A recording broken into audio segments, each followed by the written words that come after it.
Hi, good evening mga maring kulot. Dito tayo, yan, maliwanag. Kawawa naman, oh. Nakakasadang balita ngayon. 11 years kayong magkarelasyon. Tapos love team. Tapos nag-grow kayo together. Tapos ang ending, nag-cheat lang ang isa.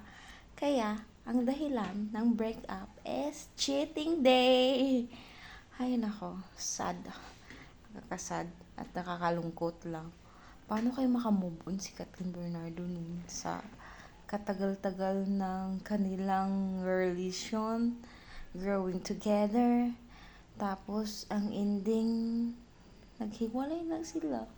Diba nag-expect, yung nag-expect ka na sila na together, na magkasama, yung sila na nag-expect ka na mag-propose si Daniel, tapos ngayon malalaman mo lang na may balita na nag-cheat yung lalaki, si Daniel, tapos si Catherine ano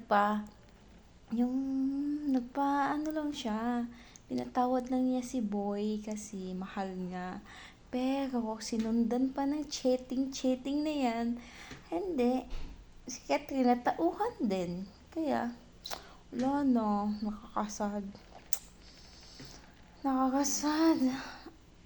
It's December 1 pa naman. Yung balita, yan yung balita ngayon. First ng December. First.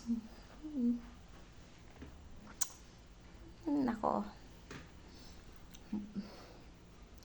Move on lang, Kat. Kaya mo yan. Makakahanap ka rin the right guy for you, Catherine. You deserve the better guy. Alam mo na.